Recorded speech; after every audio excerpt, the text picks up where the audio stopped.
Hello everyone and welcome to our webinar, A Whole School Approach to Assessment and Intervention. I'd like to introduce you to our presenter for today. Jodie Day is a leading teacher at Berwick Chase Primary School in Victoria. She has the responsibility of being the Literacy Support Coordinator for students from Foundation to Grade 6. We're really fortunate to have Jodie presenting today, so please join me in welcoming her to the webinar. Thanks Jodie, and over to you. Thank you Jill for that warm welcome, and thank you to everyone for joining us today to share in this webinar, which will discuss a whole school approach to assessment and intervention. As Jill mentioned, my name is Jodie Day, and this is my 20th year of teaching. I have taught across all year levels within the classroom and specialist areas. I am an enthusiastic educator with a passion for improving student outcomes. Currently, I am a leading teacher at Berwick Chase Primary School, and one of my roles is that of the Literacy Support Coordinator. Berwick Chase is located in the southeastern suburbs of Melbourne, in one of the largest growth corridors in Victoria. Our school currently has an enrolment of 900 students, a third of whom come to us with an EAL, English as a Second Language background. We opened in 2009 with a total of 161 students and have grown to our current number in 10 years. The purpose of this webinar today is to explore how Berwick Chase Primary School is using assessment and intervention to drive our whole school literacy improvement. It is aimed to provide school leaders and teachers with a best practice example of a successful approach to literacy improvement. This webinar will be pitched to you as a case study, so I'm going to unpack my experiences over the past 2 years of beginning our journey to improve our whole school literacy, with a particular focus on improvement in our reading results. Some of the many questions and areas I will endeavour to answer and explore include: what drove our school to look at our whole school approach to literacy? What steps did we take? How do we manage to get everyone on board? What role does assessment play in our school? How did we decide on the intervention we are currently using? What is needed and continues to be needed to ensure our intervention is successful? How are we monitoring and measuring the impact of our approach, and how do we know it's being effective? I will also discuss some of the challenges and successes we have experienced along the way as we strive to improve our student data. In 2016, our school was placed into a priority review. While a daunting process at the time, we chose to look at this as an opportunity to take on the feedback we had been provided with and to use this information going forward to improve our student results. From the information provided, we knew that our school's literacy results were in need of improvement. It was time to take a look at our teaching practices and determine what action to take moving forward. In 2017, we began with a new principal and an entirely new leadership team. We were a team which encompassed 6 individuals: the principal, 2 assistant principals, and 3 leading teachers. We were also part of a much larger school team, with 51 teachers and many ES support staff members making up our school staff. The leadership team were on a new journey ourselves, not only to get to know one another, but also to bring our entire school on board and develop a plan to drive our literacy moving forward, based on the latest research. With so much to think about and work on, we decided to use the FISO model as a process to assist us. The FISO model is the framework for improving student outcomes and was released by the Victorian Department of Education. The framework uses the latest research on student learning and global best practice to assist schools to focus their efforts on key areas that are known to have the greatest impact on school improvement. We were going to use the steps set out in the FISO model to help us evaluate and diagnose, prioritise and set goals, and develop a plan. Once a plan was developed, we would implement and monitor this plan. From the results of our priority review, we were able to draw on the many evaluations and recommendations that had been presented to us. Our job as a leadership team was now to delve deeply into our teaching and learning and look at what was occurring on a day-to-day basis within our classrooms.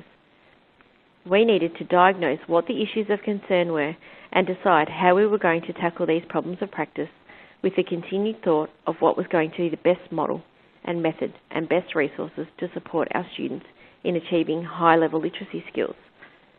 As a leadership team, we spent a considerable amount of time thinking about the core components of our teaching, looking at the processes and expectations we had in place. We also looked closely at our timetables to determine what all of the possible teaching hours were being allocated to, and if there were any areas or year levels that needed to pull back on some areas to focus more explicitly on teaching core areas. What we discovered was many hours were being spent on areas that could be condensed or moved to other time slots. We decided, as much as possible, all Prep to 2 students will be focusing on reading, writing and maths in the first 3 hours of the day, and other areas could be covered at a later time. We asked ourselves, how much time was being spent on the core components of literacy and numeracy within our classrooms?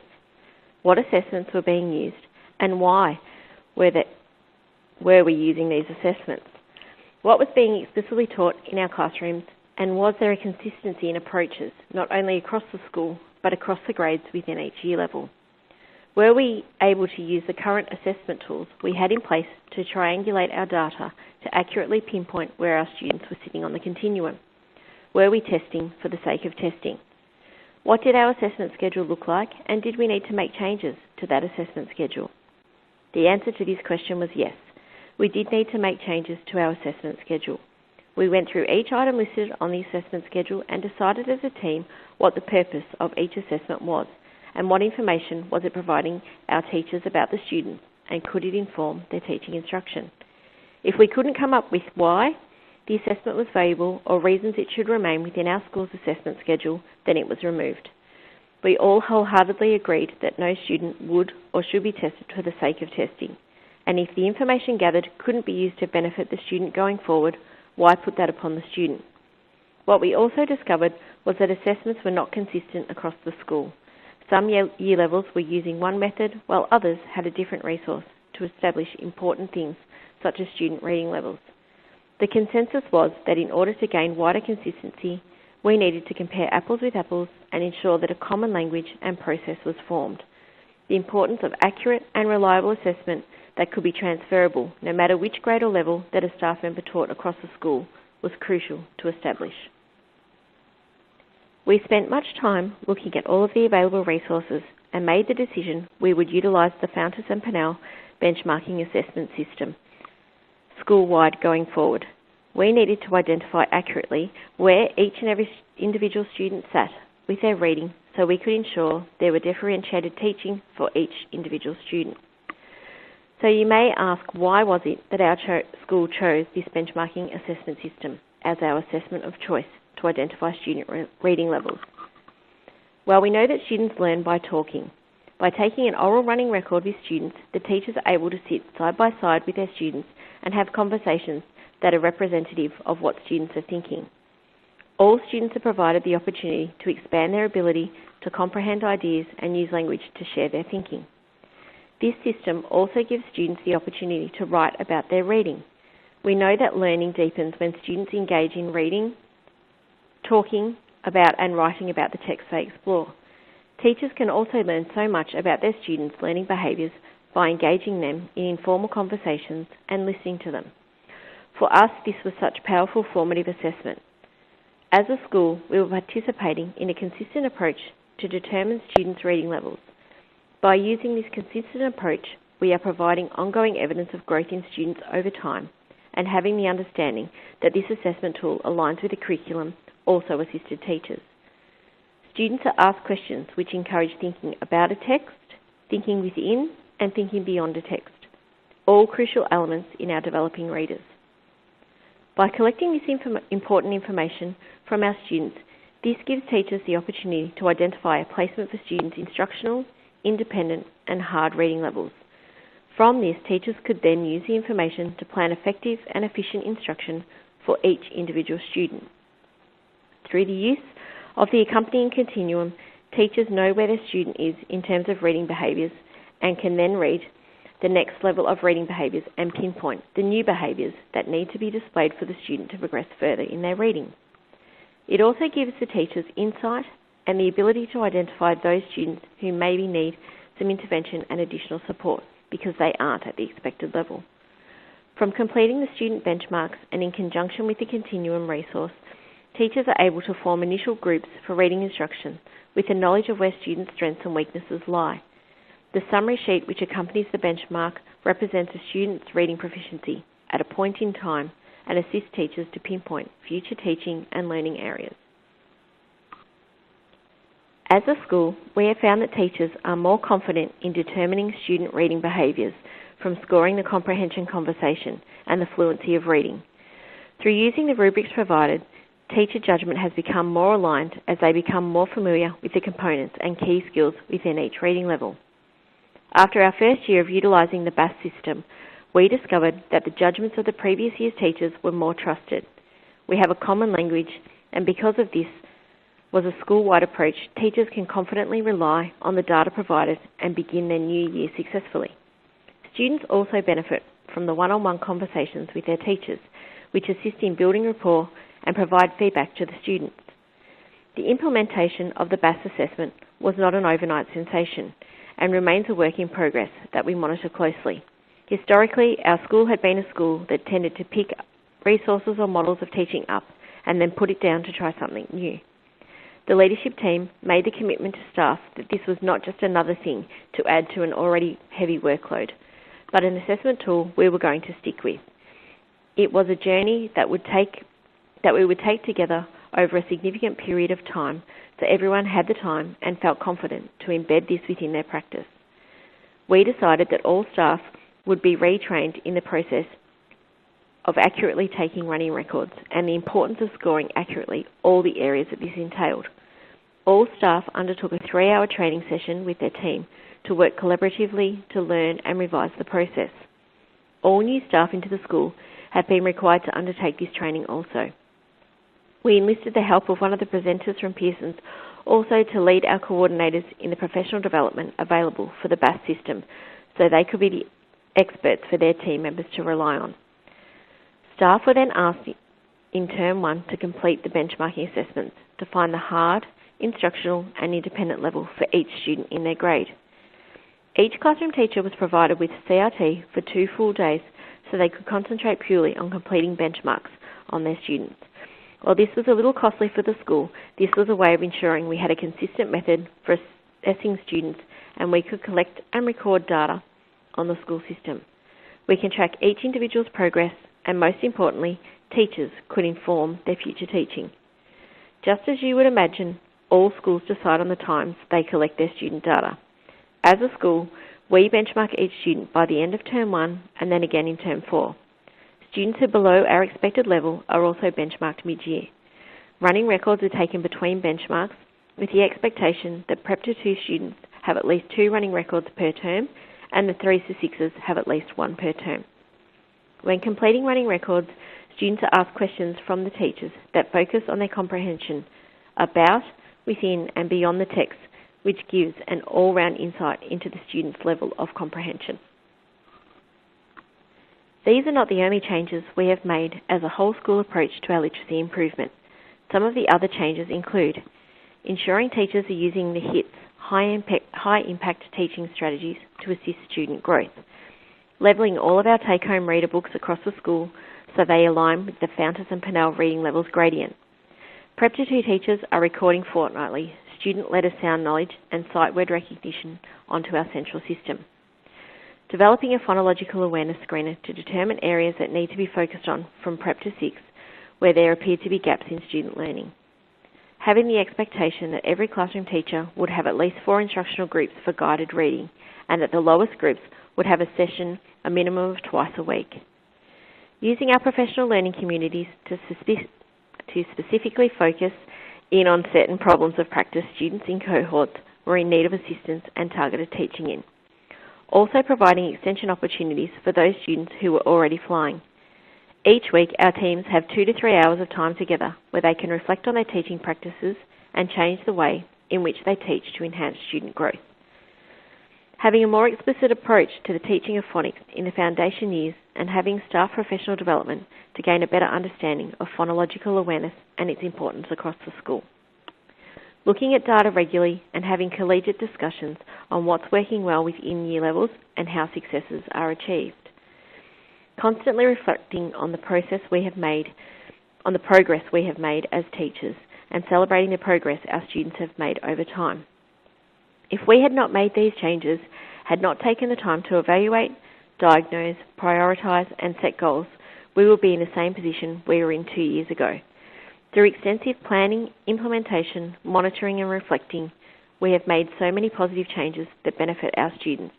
It's true what they say, if you keep doing the same things repeatedly, how can you expect the results to change? We must remember, unless our assessment drives your teaching, we need to question it.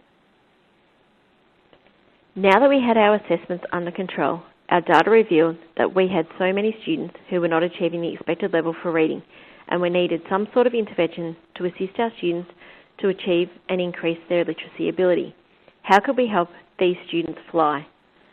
From our benchmarking, we found that students who needed assistance with their literacy were generally below the expected level for their year level, lacked deep comprehension, had difficulty decoding unfamiliar words, lacked confidence and engagement in writing tasks, couldn't identify most common words, and struggled with the pace with which they read. Again, as a leadership team, we discussed what we were looking for in an intervention or resource that would assist our students in their literacy improvement.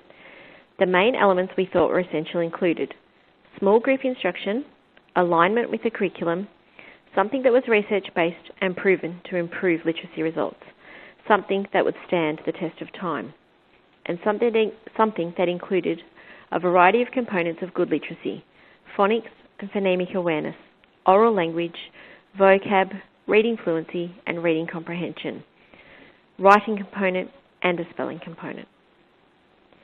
We were also looking for a resource that included structured lesson frameworks, assessed students' thinking about reading and their comprehension, provided rubrics for assessments, could inform future teaching, could be utilised daily, was explicit and fast-paced, and was additional to classroom practice. We were looking for something that focused on fluent and phrased reading and had a connection between home and school.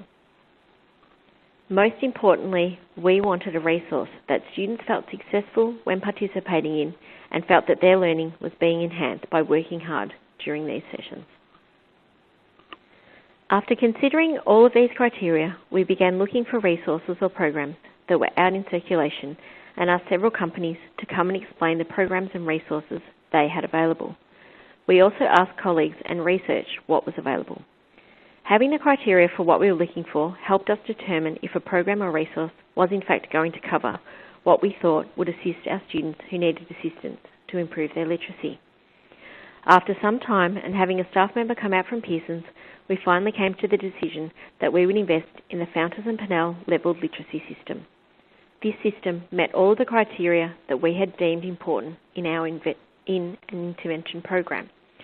We decided that the green system, which targeted reading levels from A to J, would suit our needs best, as we had made the decision, based on the reading data we had collected, that we would focus on the junior students, in particular the Grade 1 students, to begin. Once we had made this crucial decision and had intentions in place to place an order, we also needed to address some other questions that arose. Some of these questions included: how many times a week could we run the program, and what was the ideal amount of time to benefit the students? How many students did we want to target in a group? What year levels would we focus on? Who would run the program? Will the school need to employ staff with a certain skill set? What funds did we have available to purchase any programs? How would we determine which staff would be involved? How and when would people be trained? How could we ensure students participating didn't miss out on their regular literacy block within their classrooms? How long was the process going to take to set up this program, and how much time could we afford to take setting up this program? We also asked, what additional resources did we need to invest in? Did we have the space necessary to run the program effectively? How would we get the school staff and wider community on board?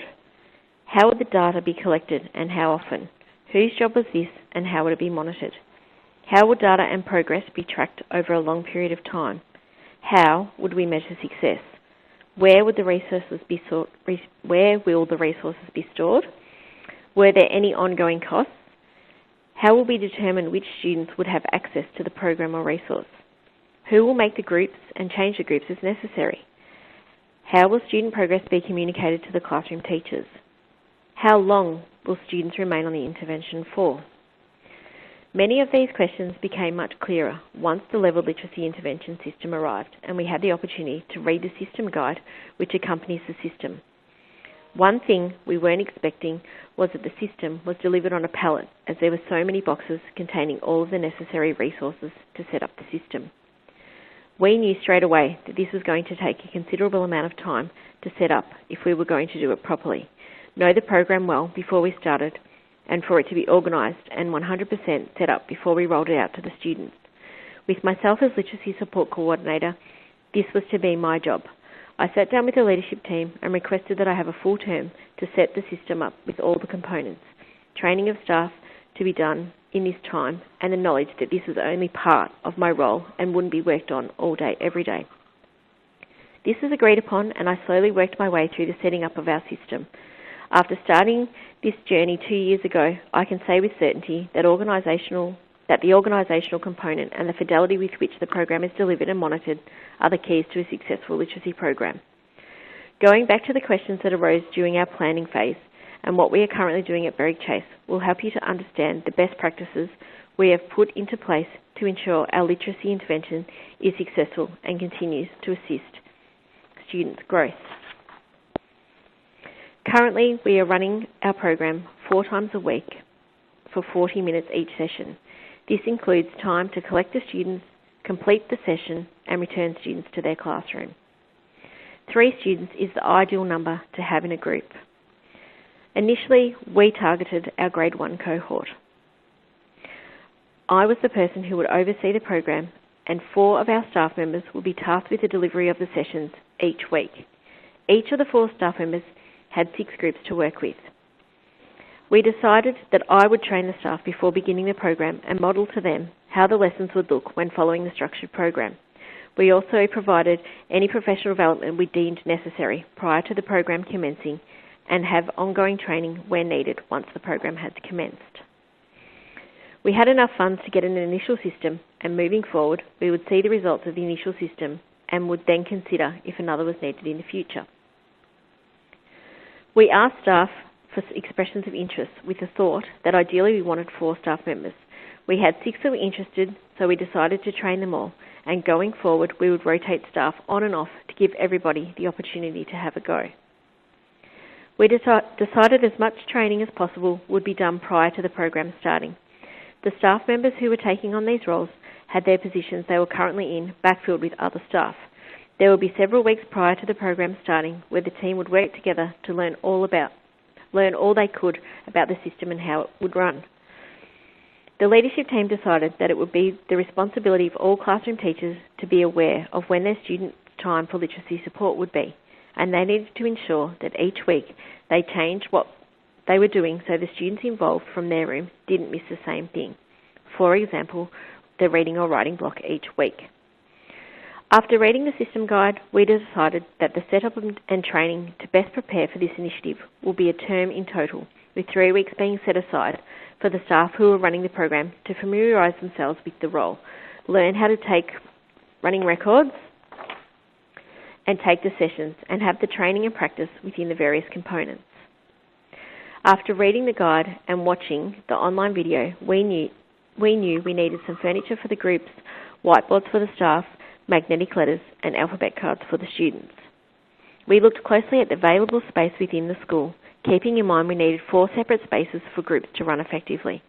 Initially, we had 2 staff running out of the guided reading room and the others out in the maths storeroom and an office. This became later one of our challenges, and now we have a dedicated classroom where the staff members are set up permanently and run sessions from. We've managed to get our school staff and wider community on board by holding staff professional development and information evenings. As the Literacy Coordinator, I meet with my team on a fortnightly basis to collect the current data and levels the students are currently working at.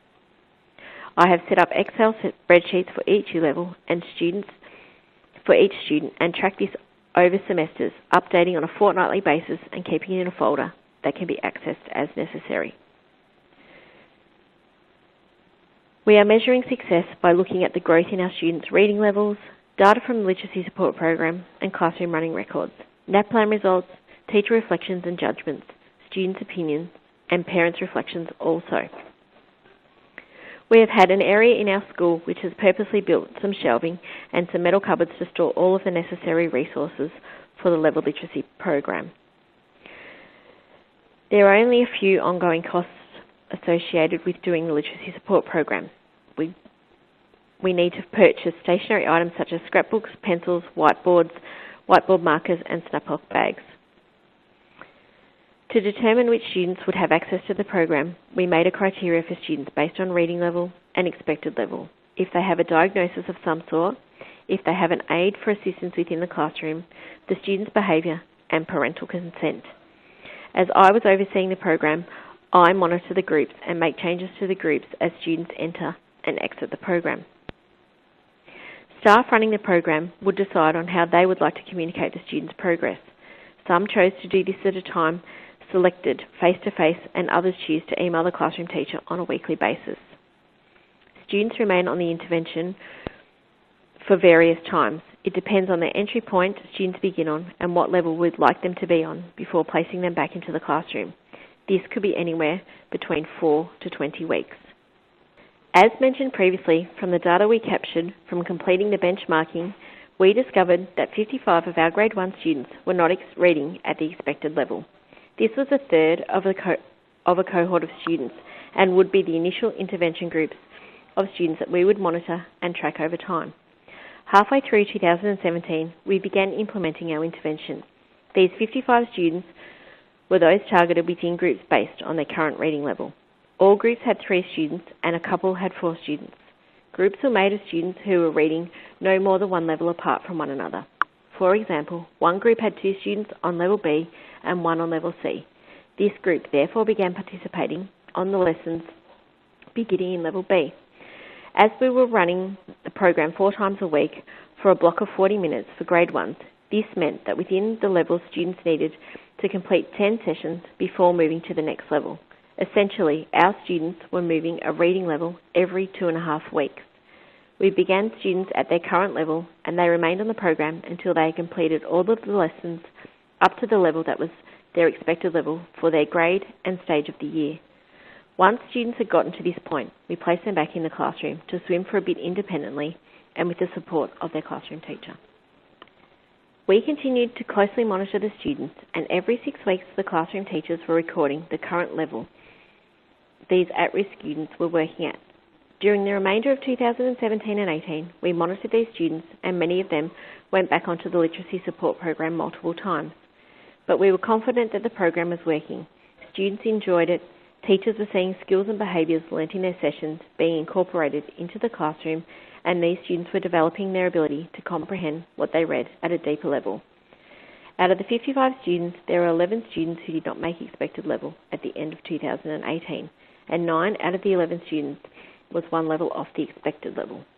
At the beginning of 2019, when these students began Grade 3 and had their benchmark, the data showed that these students had retained the information, and although they had had a 6-week break from school, they were still achieving at the reading level they had been at the end of Grade 2, which we thought was wonderful. Our intervention was working and the students' growth was evident.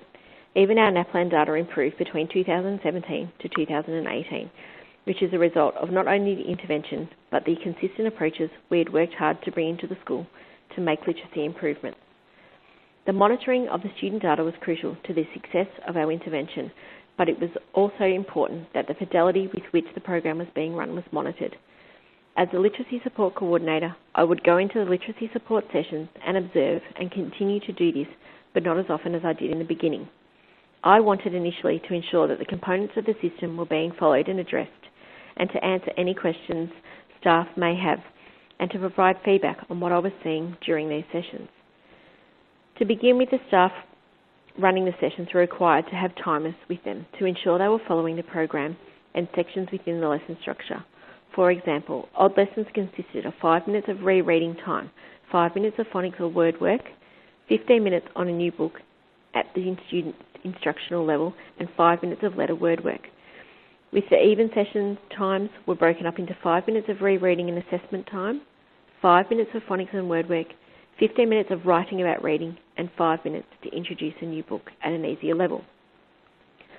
All components, if kept to the time frame, were able to be incorporated into each session, leaving a component out would mean the program would not be as effective as it could be. Over time, these time limits within each lesson have become second nature for the staff working within the literacy support program. I've also checked the observations that were being taken regarding student reading behaviours and checked the scoring components of the running records to ensure they were being coded correctly and could provide information to the classroom teachers regarding individual student progress. Another thing we've begun doing is completing histories of each of the students on the program to build up an overall view of each individual student. We started with a prep nurse report, and when she recommends a student requires a hearing or eye check or any other testing, and we follow this up at the beginning of students going into grade 1. We also take into account if students have experienced family issues or trauma, or if they've been seen by any specialists for any difficulties.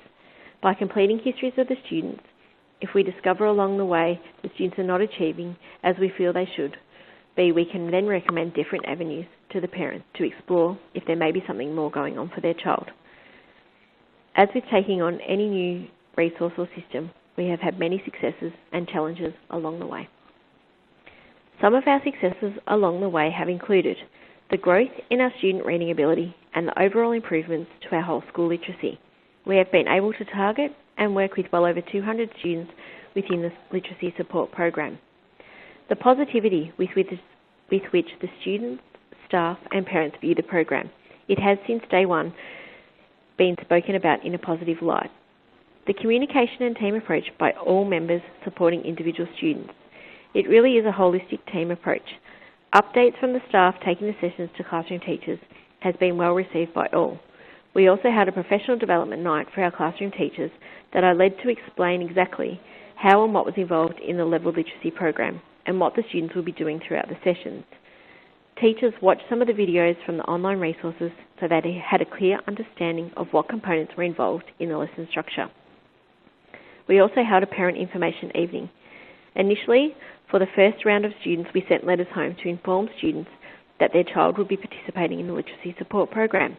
We found one challenge was many of the students weren't completing the homework component and needed this to assist student growth. Those students who weren't completing the homework component seemed to be making quicker gains than those who weren't completing it. We decided to hold a parent information evening where any student on the program was invited. The turnout to the parent information evening was huge and assisted us in reaching parents to explain the importance of working together with us at school for the benefit of their child. We found after this night that the parents called to speak to me more regularly just to get an update on progress. Attendance at school and completing of homework has also improved. It goes to show how vital good communication between home and school is. As the groups are so small, many eye and ear issues have also been picked up along the way. Parents have been most grateful to receive a phone call suggesting it may be worth having an eye or hearing test to rule out these as barriers to their student not achieving to their full potential. As well as successes, there have been some challenges along the way. Absenteeism has been a concern. Many of the students who participate in the literacy intervention are students whose attendance is not as high as their peers. Often I have had to call parents to explain the importance of their child attending school and for them to remain on the program. For it to have benefit for their students, they need to improve their attendance. Homework not being returned was an issue initially and can sometimes creep in again when new groups are formed. With our junior students, we use stickers and prizes as incentives for bringing and completing homework. We have found that within 2 weeks of introducing incentive, most students are on track to complete and return homework. Occasionally, parents are not on board with the program or are happy to listen to the child when they say they don't need to be on the program. Most times, I've been able to discuss this with parents, and very few in the end have decided that this is not in the best interests of their child. Students not ready to move to the next level arose early, and with no answer in the system guide, we made the decision that in this case, we would redo the lessons within the level that the students found difficult. This has been made easier over time as we have purchased additional systems and can now change systems if we need to repeat a level again. Usual school interruptions have been annoying more than anything. This year, we have trialled writing down the reasons for times when sessions are not done so we can reflect and monitor as a school to see where these things can be changed to ensure groups are running smoothly and as much as possible. A few of the older students don't think they need to be on the program. sitting down and explaining to these students as to the reasons they are on the support program has helped in most cases. We have seen an overall impact on our whole school literacy improvement. Results indicate that we have shown improvement in our NAPLAN data. Teachers are happy and seeing the benefit within their class. We have a more consistent approach across the school and more consistent teacher judgment. Students are feeling more confident in their ability to participate in literacy sessions. We also feel we have had an impact on students in our neighbouring schools as we regularly share our approach to literacy improvement. Over time, we have been able to purchase 4 of the levelled literacy systems and are able to target students across prep to grade 6 at all different reading levels.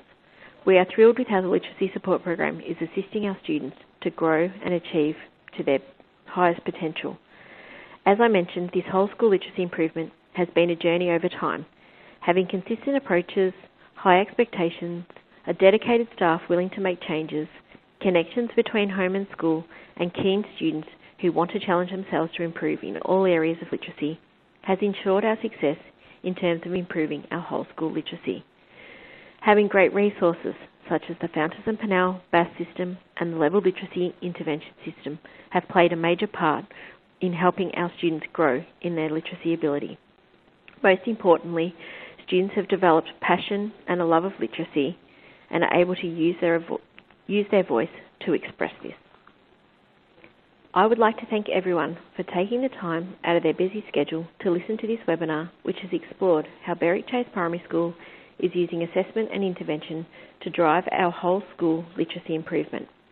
I hope you have gained some examples of the best practices we have utilised for assisting our students to achieve high-level literacy skills. Throughout the course of the webinar, I hope you have asked yourself many questions and what I have shared has sparked some reflection of the current practices you are utilising in your setting and perhaps provided you with some ideas moving forward. Pearson's does provide opportunities for individuals to learn more about the benchmarking assessment system and the level literacy intervention through professional development, which is offered through public workshops and can also be booked for individual schools. There is also the opportunity to visit Berwick Chase Primary School to experience a best practice unpacking of the level literacy intervention once the school has purchased a level literacy intervention system. For further information regarding any of these professional development, please contact Pearson. Thank you again and enjoy your day.